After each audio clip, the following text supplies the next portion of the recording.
السلام علیکم ورحمۃ اللہ وبرکاتہ۔ پیارے دوستوں، پچھلی ویڈیو میں ہم نے آپ کو بتایا تھا کہ نبوت کے 11ویں سال حج کے موقع پر مدینہ جو تاریخ میں بیت عقبہ اولیٰ کے نام سے مشہور ہوئی ہے، یہ بیت ایک وعدہ تھا، ایک عزم تھا کہ ہم آپ صلی اللہ علیہ وسلم کی مدد کریں گے اور جان پر کھیل کر آپ صلی اللہ علیہ وسلم کی حفاظت کریں گے۔ چنانچہ ان کی شدید خواہش ہوئی کہ کسی طرح آپ صلی اللہ علیہ وسلم کی حمایت کا شرف انہیں حاصل ہو جائے۔ ایک روز آپس میں وہ بولے، رسول خدا مکہ میں پریشان ہیں، مدد کے لیے پکارتے ہیں لیکن کوئی سنتا نہیں، آخر یہ شرمناک منظر ہم کب تک دیکھتے رہیں گے؟ پھر انہوں نے طے کیا کہ اب کی بار حج کے دن آئیں تو مکہ جائیں گے اور رسول خدا صلی اللہ علیہ وسلم کو مدینہ بلائیں گے، نیز آپ صلی اللہ علیہ وسلم سے ہر طرح کی حفاظت اور مدد کا عہد کریں گے۔ چنانچہ جب حج کے مہینے آئے تو مدینہ سے ایک بہت بڑا قافلہ حج کے لیے روانہ ہوا۔ نبوت کا 12واں سال تھا۔ کعبہ میں ان کی آپ صلی اللہ علیہ وسلم سے ملاقات ہوئی اور وہیں پر عہد و بیعت کے لیے مناسب جگہ بھی تجویز ہوئی۔ ناظرین کرام، رات کا تہائی حصہ گزر گیا، ہر طرف اندھیرا چھا گیا، سارے ہنگامے خاموش ہو گئے، اہل قریش بھی اپنے اپنے گھروں میں سونے کے لیے لیٹ گئے، بیرونی حاجی بھی محو خواب ہو گئے۔ اس وقت مدینہ کے مسلمان چپکے سے اٹھے اور ان میں 73 مرد تھے اور 2 عورتیں۔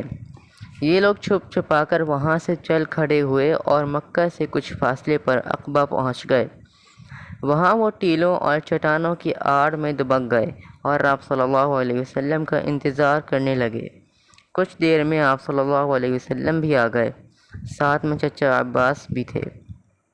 حضرت عباس رضی اللہ تعالیٰ عنہ ابھی تک اسلام نہیں لائے تھے، لیکن آپ صلی اللہ علیہ وسلم کے رازدار تھے، اس لیے ان کی بھی خواہش ہوئی کہ اس اہم موقع پر ساتھ رہیں اور مدینہ والوں کے کیا عزائم اور حوصلے ہیں اس کا خوب اندازہ کر لیں۔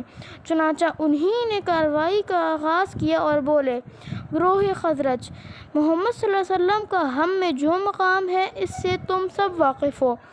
انہیں ہم نے دشمنوں سے بچایا اور ہمیشہ ڈٹ کر ان کی طرف سے مقابلہ کیا ہے۔ سن لو، یہ وطن میں بالکل محفوظ ہیں، دشمنوں سے انہیں کوئی خطرہ نہیں، مگر یہ تمہارے ہی ہاں جانے کے لیے بےتاب اور تمہارے ہی پاس رہنے کے آرزومند ہیں۔ تو اگر تم میں اپنے وعدوں کو وفا کرنے اور دشمنوں سے انہیں بچانے کا حوصلہ ہو تو ٹھیک ہے، خوشی سے لے جاؤ، لیکن کوئی پریشانی ہوئی تو ہم ذمہ دار نہیں ہوں گے، اور اگر بے وفائی کا خیال ہے تو بھائی ابھی سے ہی چھوڑ دو، یہ یہاں عزت سے ہیں اور سارے اندیشوں سے محفوظ ہیں۔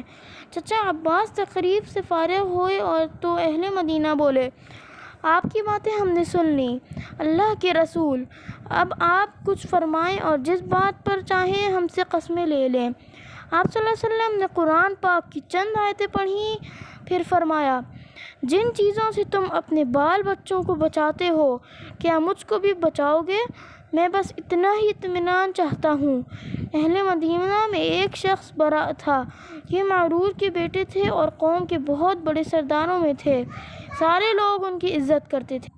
بے تکلف انہوں نے ہاتھ بڑھایا اور یہ کہتے ہوئے دست مبارک پر بیعت کی، ہاں، قسم ہے اس ذات کی جس نے آپ صلی اللہ علیہ وسلم کو حق کے ساتھ بھیجا ہے، ہم آپ صلی اللہ علیہ وسلم کو بچائیں گے۔ اللہ کے رسول صلی اللہ علیہ وسلم، ہم سے آپ بیعت لے لیں، بخدا ہم تو لڑائی کے شہسوار ہیں، آپ صلی اللہ علیہ وسلم جب چاہیں جنگ کے لیے تیار ہیں، جنگ سے بھاگنا تو ہمارے لیے عار کی بات ہے۔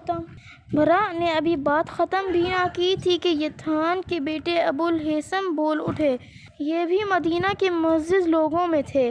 عرض کیا، اللہ کے رسول، ہمارے یہود سے کافی پرانے تعلقات ہیں، بیعت کے بعد یہ تعلقات ٹوٹ جائیں گے، ایسا تو نہ ہو کہ اللہ آپ صلی اللہ علیہ وسلم کو فتح عطا فرمائے تو آپ ہم کو چھوڑ کر اپنی قوم میں لوٹ آئیں۔ یہ سن کر آپ صلی اللہ علیہ وسلم بھی اختیار مسکرا پڑے، پھر فرمایا، نہیں، میرا خون تمہارا خون ہے، میری آبرو تمہاری آبرو ہے، میری امان تمہاری امان ہے، تم میرے اور میں تمہارا ہوں۔ جس کو تم معاف کرو گے اس کو میں بھی معاف کر دوں گا، جس سے تمہاری جنگ ہوگی اس سے میری بھی جنگ ہوگی، اور جس سے تمہاری صلح ہوگی اس سے میری بھی صلح ہوگی۔ اس کے بعد لوگ بیعت کے لیے بڑھنا ہی چاہتے تھے۔ ایک صاحب بول اٹھے، یہ عبادہ کے بیٹے عباس تھے۔ انہوں نے کہا، اوس و خزرج کے بھائیوں، تمہیں خبر ہے کس بات پر بیعت کرنے جا رہے ہو؟ آوازیں، ہاں خوب معلوم ہے۔ سن لو، اس شخص پر بیعت کرنا ساری دنیا سے جنگ مول لینا ہے۔ تو اگر یہ خیال ہے کہ مال و دولت کو خطرہ ہو یا قوم کے سردار مارے گئے تو ساتھ چھوڑ دو گے تو بھائی ابھی سے چھوڑ دو، کیونکہ بعد میں چھوڑو گے تو نہ ہی دنیا کے رہو گے نہ آخرت ہی کے۔ اور اگر مالی نقصان اٹھانے اور سرداروں کی ہلاکت پر صبر